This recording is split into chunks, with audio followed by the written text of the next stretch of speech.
네, 오늘의 말씀은 예수님의 평지설교 가운데 후반부의 말씀입니다. 오늘 말씀은 바로 앞절에 나오는 6장 36절의 말씀, 이 말씀의 연장선상에서 주신 말씀인데 한번 같이 읽겠습니다. 6장 36절, 너희 아버지의 자비로우심 같이 너희도 자비로운 자가 되라. 네. 여러분, 이 자비로운 자가 되라, 이 말씀이 평지설교 전체를 비추는 원리와 같습니다.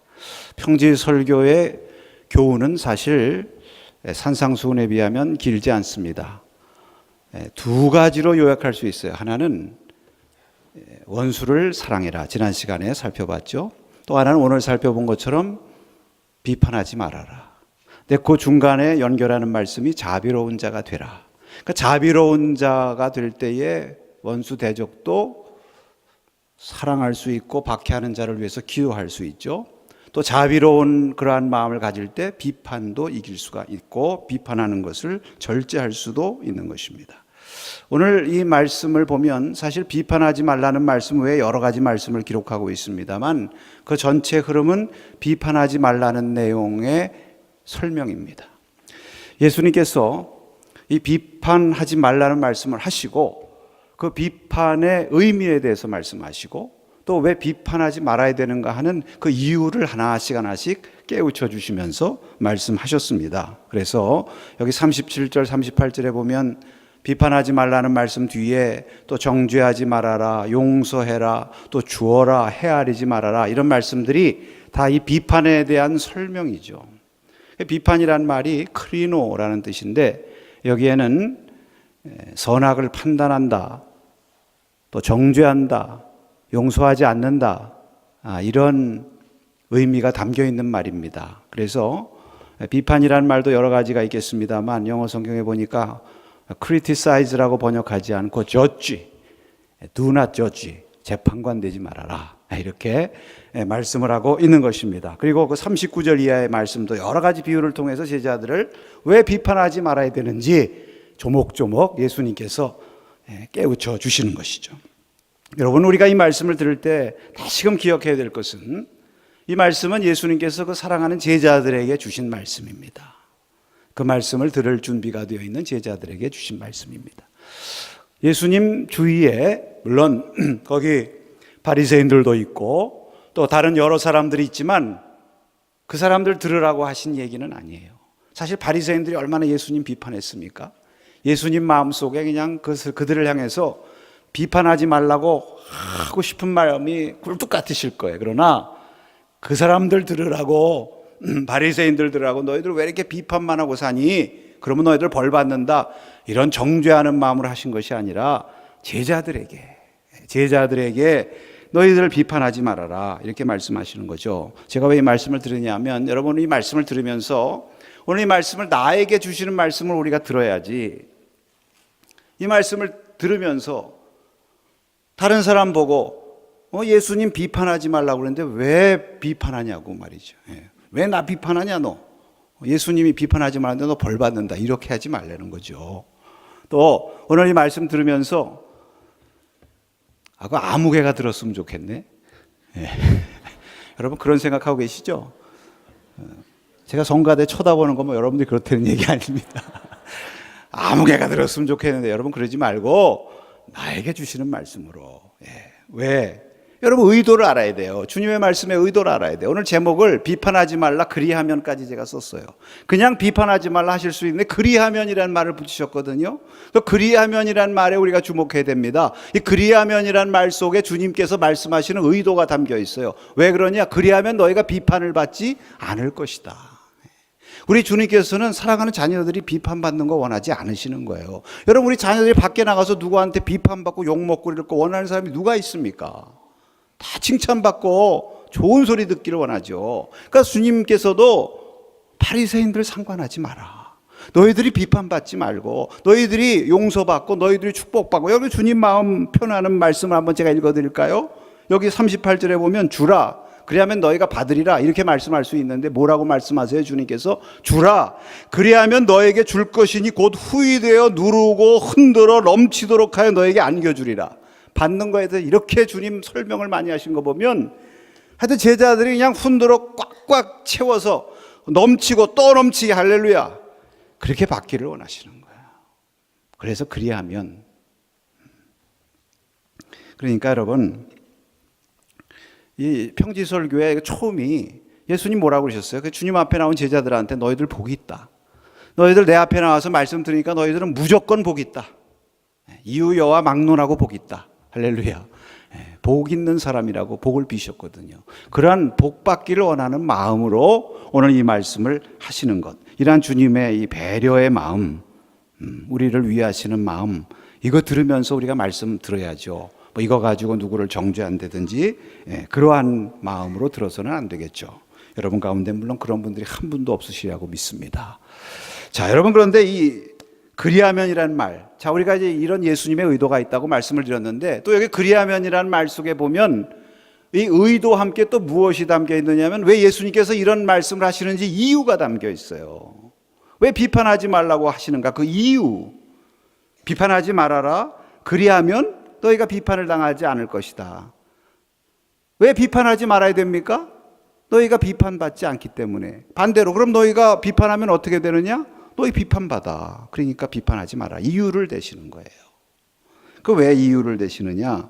여러분, 예수님께서 말씀을 전하실 때 일방적으로 명령하듯이 그렇게 전하시는 것이 아니라는 것입니다.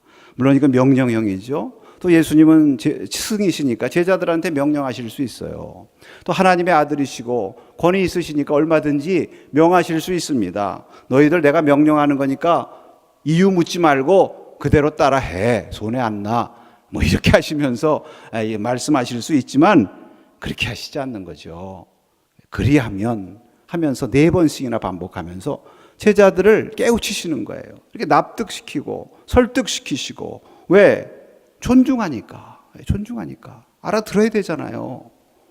여러분, 예수님이 그렇다고 맨날 깨우치는 아닙니다. 회개하라, 천국이 가까웠느니라. 어떤 땐 결단을 선언하시고 순종할 것이냐 순종 안 할 것이냐 결단을 요청하실 때도 있어요. 그러나 오늘 이 말씀 같은 경우에는 여러분, 비판하지 말라고 그러면 저부터도 예수님 말씀하시니까 제가 순종하겠습니다. 그런데 비판하지 않고 어떻게 삽니까? 또 왜 비판하지 말라고 그러시는지 그러면 그 이유를 좀 내가 납득하게 좀 설명을 좀 해주세요. 그런 질문이 생길 거 아니겠습니까? 여러분들은 믿음이 좋아서 안 생길지 몰라도 저는 생겨요. 여러분, 그게 나쁜 게 아니에요. 솔직하게 그런 거 생기면 그런 걸 요구를 할 수 있는 거죠. 예수님께서 그런 마음을 다 아시고 지금부터 내가 가르쳐 줄 테니까, 잘 깨우쳐 줄 테니까 너희들이 잘 듣고 그대로 순종해라. 우리가 잘 납득이 되고 깨달아 알면 더 기꺼운 마음으로 더 열심히 잘 순종할 수 있지 않습니까? 아멘이십니까? 네, 그래서 저도 오늘 여러분에게 이 말씀을 드립니다. 이게 주님의 말씀으로 들으시기를 바랍니다. 제가 여러분 어느 누구도 비판하지 말라고 그러니까 목사님 또 나보고 또 그러시는 것 같다. 절대로 그런 거 아닙니다. 저도 여러분 다 복 받기를 원하고 축복된 자녀 되기를 다 원하기 때문에 오늘 주님 말씀 앞에 우리가 다 서 있습니다. 오늘 이 말씀을 하시면서 그래, 내가 너희들 존중해서 이렇게 하나씩 깨우쳐 주니까 너희들 이런 이유를 잘 알고 앞으로는 비판하지 말고 복되게 살아야 된다. 자, 그러면 그 첫 번째 이유가 무엇인가? 여기 이제 37절서부터 이런 밑에서 보면 다 그 이유를 설명하시는 거예요. 37절, 38절에 첫 번째 이유가 나와 있습니다. 왜 우리가 비판하지 말아야 된다고 말씀하십니까? 비판하면 비판을 도로받게 되기 때문이다. 이렇게 말씀하시는 것입니다. 어떻게 된다고요? 비판을 도로받게 된다. 비판 도로받으면 결국 누구 손해예요? 자기 손해죠. 여러분, 여기 예수님께서 심은 대로 거두는 자연의 이치를 들어서 말씀을 하십니다. 그래서 비판하는 것을 씨를 심는 것과 같이 말씀하시는 거예요. 용서하는 것도 씨를 심는 것과 같이 말씀하시는 거예요. 여러분, 씨라고 하는 것은요, 씨를 심으면 바로 싹이 나질 않습니다. 때가 있어요. 비판이라는 것도 그래요. 내가 누구를 비판합니다. 그럼 그 사람이 그 당시에는 비판 당할 일을 만약에 했다고 하면 당해야 되니까 가만히 있어요. 그러면 이제 모든 게 다 잘 됐네, 해결됐네 입니까? 아닙니다. 가만히 때를 기다리고 있다가 반대로 비판한 사람이 거꾸로 허물 잡힌다든지 공격당할 일이 생기면 비판당한 사람들이 반드시 들고 일어나게 돼 있을 수 있습니다. 우리 교회는 그런 사람 없지만 가끔 다른 데 그런 사람이 있더라고요. 여러분, 그게 심은 대로 거두는 겁니다. 꼭 심은 거는요, 어느 순간인가 이게 싹이 나게 돼 있어요. 용서도 마찬가지예요. 우리가 선한 일을 베풀었는데 그 당시 당장 그 선한 일을 받은 사람이 거기서 보답 안 한다고 그래서 아예 뭐 헛되고 뭐 은혜도 모르네, 아닙니다. 기억하고 있다가 나중에 도울 일이 생길 때 그 사람이 도와요. 그게 심은 대로 거두는 겁니다. 그렇기 때문에 우리가 이런 일을 잘해야 된다는 거죠. 여러분, 성경에도 보면, 에스더서에 보면 하만이라는 사람이 있지 않습니까? 하만이 유대 민족을 미워해가지고 멸절시키려고 음모를 짜고 그 지도자 격인 모르드게를 매달려고 나무를 세워놨어요. 그 나무에 누가 달렸습니까? 하만이 달렸어요. 그러니까 여러분, 비판을 심으면 비판을 거두게 되고, 당장이니 뭐 나중이니 그런 거야, 하여튼 거두고, 또 용서를 심으면 용서를 거두게 되는 것이니까 우리가 복되게 살기 위해서는 비판받지 않기 위해서라도 비판하는 일에 조심해라. 이 결국은 이 부메랑처럼 다가오니까. 또 그래요. 뭐 누구 남 비판하면 그 순간은 좀 후련할지 모릅니다만 내가 괜히 그랬나? 좀 참을 걸 그랬네. 이게 자꾸 양심의 가책이 되잖아요. 그것도 비판받는 겁니다. 양심의 가책. 그러니까 우리가 이런 것을 봐서 절제해라. 여러분, 우리가 이런 이치를 잘 알죠. 심은 대로 거둔다고 하는 이치를 잘 아는데 이게 그만큼 아는 만큼 절제가 잘 안 돼요. 이 비판하고 싶은 욕구, 이거 잘 절제를 하지 못해요. 그래서 예수님께서 제자들을 계속해서 깨우치시는 거예요. 바로 또 이어지는 말씀에 두 번째 이유를 말씀을 하십니다. 이번에는 아주 그림 언어, 격언, 속담, 비유까지 들어가지고 말씀하시는데, 두 번째 이유는 무엇입니까? 39절부터 42절까지 이어지는데 여기서 말씀하시려는 것은 핵심은 이것입니다. 우리가 비판하지 말아야 될 두 번째 이유는 누구나 갖고 있는 유한성과 허물 때문이라는 거예요. 자, 여기 세 가지 비유인데 보세요. 먼저 39절서부터 보면 맹인이 맹인을 인도하면 둘 다 구덩이에 빠진다, 이런 말씀입니다. 여러분, 이거 참 생각해 보세요. 아주 유머 섞인 그런 비유를 드시는 거예요. 재밌잖아요. 맹인이 맹인을 얻고 가다 둘이 구덩이에 빠져가지고 호적거리는 모습이 얼마나 우스꽝스럽습니까? 이 심각한 문제를 이렇게 또 풍자적으로 얘기하시는 예수님의 그 참 훌륭하신 모습이죠. 여러분, 그런데 이게 무슨 말이냐? 그러니까 맹인이라는 인도함을 받는 자예요. 근데 인도함을 받는 자나 인도하는 자나 둘 다 맹인이라는 거예요. 오늘 말씀의 맥락에서 비춰보면 비판당하는 자라나 또 비판하는 자는 비판받을 만한 일을 해서 제가 눈 멀었다, 저거 눈 뜨게 해줘야지, 그리고 비판하는데 비판하는 자도 맹인이라는 거예요. 마태복음 15장 14절에 보니까 이 맹인에 대한 말씀을 하시면서 특별히 염두에 두신 말씀이 있습니다. 한번 같이 읽겠습니다. 그냥 두라. 그들은 맹인이 되어 맹인을 인도하는 자로다. 만일 맹인이 맹인을 인도하면 둘이 다 구덩이에 빠지리라 하시니. 여러분, 여기 그들이 누굽니까? 바리새인들입니다. 그러니까 여기 보면 그 15장 앞에 보면 바리새인들이 또 예수님과 제자들을 비판해요. 이제 떡을 먹을 때에 손을 씻고 먹도록 장로들의 전통에 법이 되어 있는데 또 제자들이 손 안 씻고 그냥 먹은 거예요. 그러니까 저 법도 안 지킨다, 저 더럽다 말이지, 손도 안 씻고 먹는다. 그 예수님 뭐라고 말씀하셨느냐면요, 사람의 밖에서 입으로 들어가는 것이 사람을 더럽게 하는 것이 아니라 사람의 속에서 나오는 것이 사람을 더럽게 하는 것이다. 좀 손 안 씻고 먹어도 돼. 그거 먹고 들어가서 탈나지 않고 소화되면 그것으로 돼. 그러나 속에서 그거 가지고 트집 잡아서 정죄하고 판단하는 그것이 사실은 사람을 더 더럽게 하는 것이다. 이런 말씀이거든요.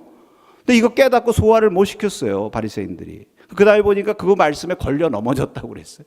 예수님의 제자들이 예수님께 저 사람들이 그 말 듣고 걸렸는데요, 그랬더니 도라, 자기들도 눈 멀어서 그렇다, 그 얘기입니다. 눈 먼다 그러면서 다른 사람 눈 멀었다고 가리키는구나. 인도하는데 그러다가 둘 다 구덩이에 빠질 수 있지 않니? 여러분, 우리가 누구를 인도한다고 하는데 사실은 다 나름대로 한계성을 갖고 있는 것입니다. 그래서 비판하는 자나 비판받는 자나 크게 차이가 없는 거죠, 주님 보실 때. 자, 여러분, 왜 구덩이에 빠진다는 말일까요? 그래서 비판 당하면 그 사람 상처받잖아요. 물론 뭐 따뜻한 말로 하면 이제 잘 이길 수 있지만 정죄하면 상처받죠. 그러면 비판하는 사람은 낫냐? 성경에 보면 다른 사람 실족시키면 그 사람도 연자맷돌 메고 빠지라고 그랬거든요. 이것도 또 문제 아니에요. 그러니까 결국 비판하지 말라 이런 말씀이시고요. 자, 다음 비유는 40절 말씀해 보면 한번 같이 읽겠습니다. 제자가 그 선생보다 높지 못하나 무릇 온전하게 된 자는 그 선생과 같으리라. 여러분, 이 말씀은 무슨 말씀입니까? 좀 이해가 필요한 말씀이죠. 자, 여기 보니까 온전하게 되었다 이런 말이 조금 혼란스럽게 합니다.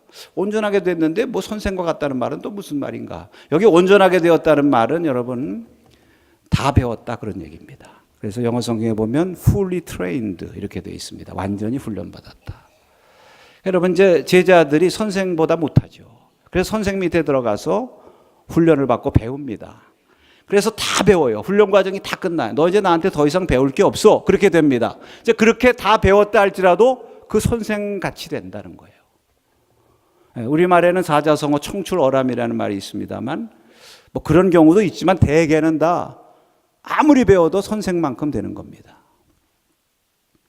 그러니까 여러분, 뭐 이렇게 말할 수 있죠. 구체적으로 말하면 바리새인 밑에 들어가서 제자가 배운다. 그럼 열심히 다 배워서 아무리 잘 배워도 또 한 사람의 바리새인이 만들어지는 것이다. 이게 무슨 말씀을 하시려는 것입니까, 여러분?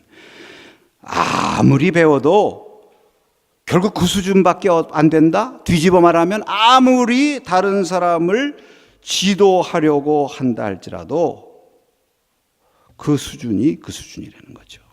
남을 지도하는 수준에도 한계가 있다 그런 말씀입니다. 여러분 깨달아지십니까? 그러니까 이걸 비판한다는 말과 연결지어서 하면은 비판하는 자나 비판받는 자나 결국 그 수준이 그 수준이다. 그런 말씀이죠. 주님 보시기에 사람이 볼 땐 좀 여러분 그 미국에 공항들이 많이 있잖아요. 제가 여러 도시를 다녔는데 그 공항을 가기 전에 시내 중심가를 통과해서 가는 도시가 있습니다. 거기가 시애틀입니다. 그 시애틀 가면 공항에 가기 전에 바로 그 빌딩 숲 위로 다 비행기가 날아갑니다. 근데 비행기 위에서 보니까 신기한 게 거기 뭐 50층짜리 뭐 높은 것도 있고 20층짜리도 있고 100층짜리도 있는데요. 비행기 위에서 보면요 다 똑같이 보여요. 밑에서 보면 높낮이가 비교되지만 위에서 보면 다 비슷하게 보입니다. 하나님 보실 때는 그 수준이 그 수준이라는 거죠. 너무 선생이라고 너무 우쭐대지 말라 그러니. 그 다음에 마지막으로 티와 들보의 비유를 말씀하세요. 여러분 이것은 우리가 분명히 잘 아는 아주 분명한 말씀이죠. 너희 형제의 눈 속에 있는 티를 보기 전에 먼저 내 눈 속에 들보를 빼라. 여러분 우리가 하나씩 기억해야 될 것은 예수님께서 분명히 내 형제의 눈 속에 있는 티를 빼라 그랬습니다. 아니 빼지 말라 그런 얘기가 아니에요. 비판을 뭐 합리적이고 건설적인 비판까지 다 못하게 하시는 게 아닙니다. 형제의 눈 속에 티가 있으면 그거 빼서 고쳐줘야죠. 그래 그 사람도 좋아지고 나도 마음이 편안하고. 그런데 문제는 내 눈 속에 있는 들보를 먼저 빼라. 그 왜 그러냐? 여러분, 이 들보라는 것이 뭐 여러분 다 아시지만 어느 번역에 보니까 판자라고 그랬어요. 눈에다가 판자를 갖다 댄다고 생각하세요. 그럼 여러분 어떻게 됩니까? 보입니까? 안 보입니까? 잘 안 보이죠. 여러분 이것도 얼마나 참 예수님이 유머러스하게 하시는 그런 말입니까? 뭐 예를 들면 이런 코미디 프로그램 같은데 어떤 사람이 누구 눈에 있는 티를 뽑아주는 역할을 한다 그러면서 나타났는데 눈에다가 시커먼 안경을 하나 쓰고 나타났다. 생각해 보십시오. 그 시커먼 안경을 쓰고 나타나 눈을 티는 뽑아야 되겠는데 보이지 않아 가지고 더듬더듬거린다. 여러분 생각해 보세요. 얼마나 재밌는 일입니까? 그런 경우가 많다는 거예요. 그래, 왜? 우리 속에 있는 먼저 이 들보를 빼야 눈을 밝히 보고 그 다음에 형제의 눈의 티를 제대로 뺄 수 있다. 여러분 밝히 본다고 하는 것이 키포인트입니다. 왜? 대부분의 사람들은 밝히 보지 못하면서 자기가 밝히 보는 것처럼 형제를 비판하고 정죄할 때가 많이 있다는 것입니다. 그러면 여러분 여기 이 들보라는 게 뭘까요? 이 들보라는 것은 하나의 상징적인 표현이죠. 여러분 교만의 들보, 편견의 들보, 또 무지의 들보. 우리가 모든 것을 다 알지 못해요. 부분만 알고 전체를 모릅니다. 또 허영심, 욕심의 들보. 허영심과 욕심에 이렇게 사로잡혀 있으면요 제대로 안 보이죠. 욕심에 사로잡혀 보세요. 눈에 보이는 게 없다 그러잖아요. 이런 것들이 가려서 상대방을 평가하게 되고 왜곡되게 보일 수가 있는 것입니다. 그래서 여러분 이런 것을 우리가 조심해야 된다. 그러니까 여러분 이 세 가지 비유를 통해서 주님께서 주시는 교훈은 분명합니다. 그것은 일관된 겁니다. 우리는 누구나 다 한계가 있다. 또 때로 주님 보실 때는 우리가 더 허물이 있을 수가 있다. 그래서 비판할 때 사려 깊어야 되고 될 수 있으면 비판하지 말고 비판해야 될 일이 있다면 정말 겸손하게 그 사람을 정말 위하는 마음으로 건설적으로 그렇게 하라. 그것이 진정한 것이다. 여러분 사실 우리는요 다 보지 못해요. 제가 요즘에는 좀 나이가 조금 들어가면서 이럴 때 웃으셔야 좀 제가 편안하게 얘기할 수 있는데 연세 있는 분들 앞에서 제가 이런 말씀해서 죄송한데 눈이 자꾸 침침해가지고 잘 안 보여요. 그래가지고 안과에 가지고 시야 검사라는 걸 했습니다. 여러분 시야 검사 해보셨죠? 이게 번쩍번쩍하면요 이거 누르라고 그럽니다. 근데 전에는 뭐 이런 거 해도 이상이 없었거든요. 근데 요즘에 우측 어디에 잘 못 보시네요. 그러는 거예요. 그거 내가 어떡합니까? 그거 내 마음대로 안 되고 나이를 먹어가는데. 제가 왜 이 말씀 드리냐면 시야 검사 가끔 해야 됩니다. 영적으로 시야 검사해야 돼요. 오늘 말씀에 자기를 비추어야 돼. 내 눈에 늘 들보가 있는지. 우리가 지적으로 도덕적으로 영적으로 제대로 보지 못합니다. 시야가 자꾸 좁아져요. 꼭 뭐 그렇다고 나이 먹는다고 이런 면에서 시야가 좁아진다는 게 아닌데 예를 들면 지적으로 우리가 다 알지 못합니다. 인간의 이성에는 한계가 있어요. 칸트의 순수 이성 비판의 유명한 논제입니다. 도덕적으로도 한계가 있어요. 우리가 무엇이 옳고 그른지를 물론 나름대로 기준은 같지만 자기 나름대로 판단이 있어요. 그래서 어떤 건 옳고 그른 거 가지고 서로 간에 옥신각신해요. 그것은 기준이 다르다는 얘기죠. 영적으로도 우리가 보는데 한계가 있어요. 하나님이 정말 기뻐하시는 건지 하나님이 기뻐하지 않는 건지 이걸 우리가 온전하게 결정하기가 참 어렵습니다. 그런데도 상황 파악하지 못하고 비판을 할 때가 있기 때문에 우리가 조심해야 된다는 것입니다. 여러분 구약에 보면 사무엘상의 한나가 실로에 있는 성전에서 하나님께 아들 달라고 슬피 울며 기도를 해요. 얼마나 절박합니까? 근데 소리를 감히 내지 못하고 입술만 움직이고 소리가 나지 않는다고 그랬어요. 근데 엘리 제사장이 그것을 보고 참 성경에 나타나는 최대 오해 사건이라고 생각합니다. 그거를 보고 가가지고 뭐라고 생각하느냐면 저 여자가 술 취했구나. 그러면서 가서 꾸짖으면서 한다는 얘기가 내가 언제까지 취하 있겠느냐 포도주를 끊으라. 여러분 이게 할 얘기입니까? 그동안에 제사장이 그러니까 한나가 뭐라고 얘기합니까? 내 주여 그렇지 아니하니이다. 나는 마음이 슬픈 여자라. 포도주나 독주를 마신 것이 아니요 여호와 앞에서 내 심정을 통한 것뿐이오니 당신의 여종을 악한 자로 여기지 마시옵소서. 참고로 엘리가 또 지혜로운 게요. 그 말을 듣자마자 금방 뉘우쳐요. 아니면 말지. 이게 아니라 자매요 미안합니다. 평안할지어다. 하나님께서 당신의 기도를 허락하시기를 원하노라. 응답받았죠. 할렐루야. 또 우리가 그래서 혹시라도 우리가 잘못 알고 누구 비판했다가 그게 아니라는 거 드러나면 즉시 뉘우치고 그 다음에는 호의와 친절의 말을 해 주십시오. 근데 우리가 참 엘리와 같을 때가 많습니다. 우리가 자기 나름대로 생각하고 그게 진짜인 줄 알고 그렇게 했다가 낭패 보는 경우가 얼마나 많습니까? 그 유대인들이 속죄일에 고백하는 죄 가운데 하나가 이런 죄가 있다고 그래요. 다른 사람을 섣불리 판단함으로써 하나님 앞에 저지른 죄를 고백했다고 그래요. 우리가 여러분 첫인상만 가지고 프레임이라는 유명한 책들 프레임만 가지고 이렇게 보잖아요. 또는 장점을 봐야 되는데 자꾸 단점만 보게 되고 이런 기도문도 제가 한번 본 적이 있습니다. 그 사람의 신을 2주 동안 신어보기 전에 비판하지 않게 하소서. 사람이요 또 이 한 사람에 대한 평가도 일관이 안 돼요. 저는 참 재미있고 어떻게 보면 참 코미디스러운 거 있습니다. 어제까지는 친구처럼 아주 손 붙잡고 다니다가 갑자기 어느 날 보면 둘이서 으르렁대요.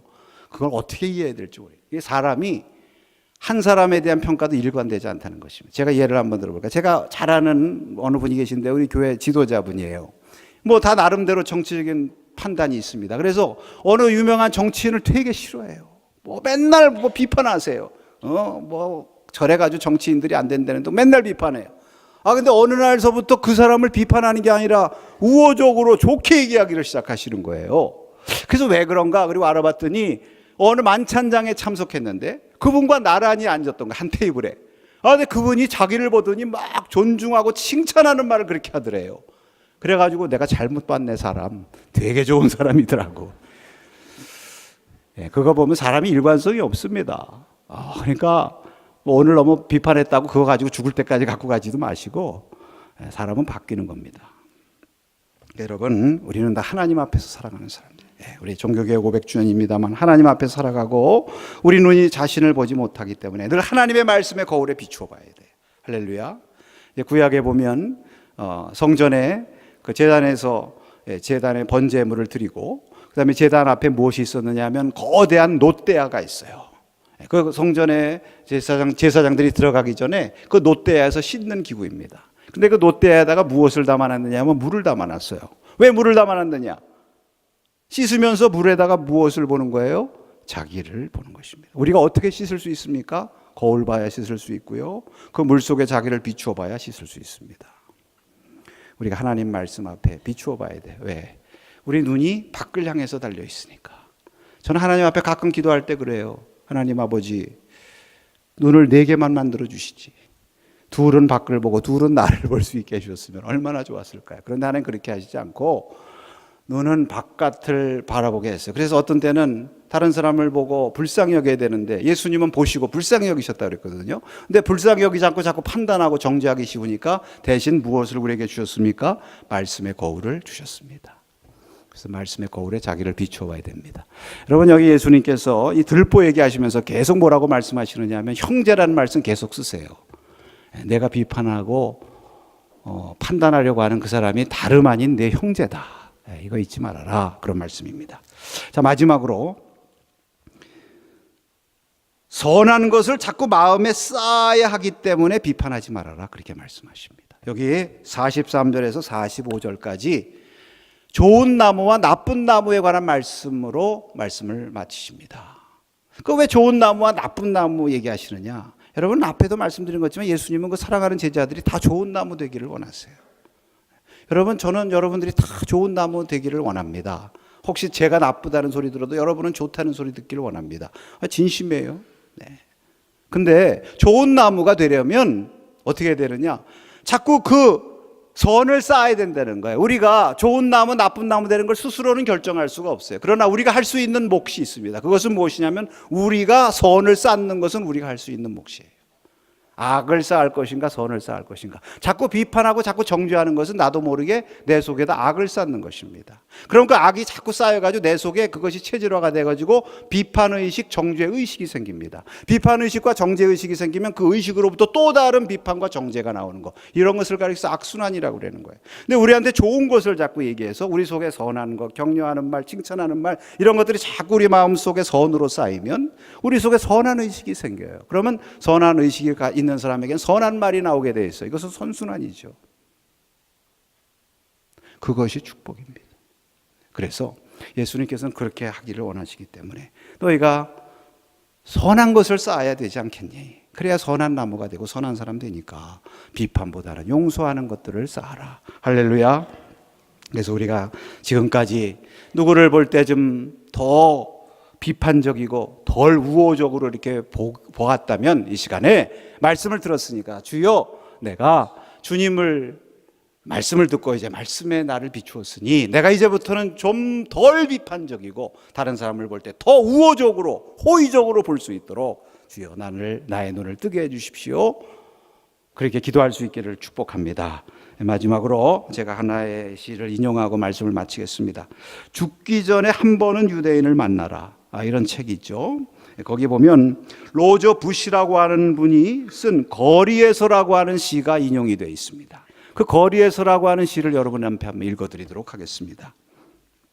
그녀는 예뻤고 다가오는 남자들에게 미소를 지었다. 나는 그녀의 옆모습을 볼 수 있었다. 아름답지만 오만한 모습. 남자들은 당황해하며 고개를 돌렸다. 남자들은 걸음을 재촉했고 죄책감을 느끼는 듯했고 일부는 얼굴을 붉혔다. 그녀는 조금도 굴함이 없이 다음 남자에게 계속 미소 지었고 그때마다 거절당했다. 나는 매춘부가 대낮에 호객 행위를 하고 있는 줄 알았다. 그런데 그녀가 몸을 돌렸고 그때 비로소 나는 그녀가 자선 목적으로 물건을 팔고 있다는 것을 알게 되었다. 그가 내 시선을 사로잡았다. 탐욕스러운 눈빛의 젊은이.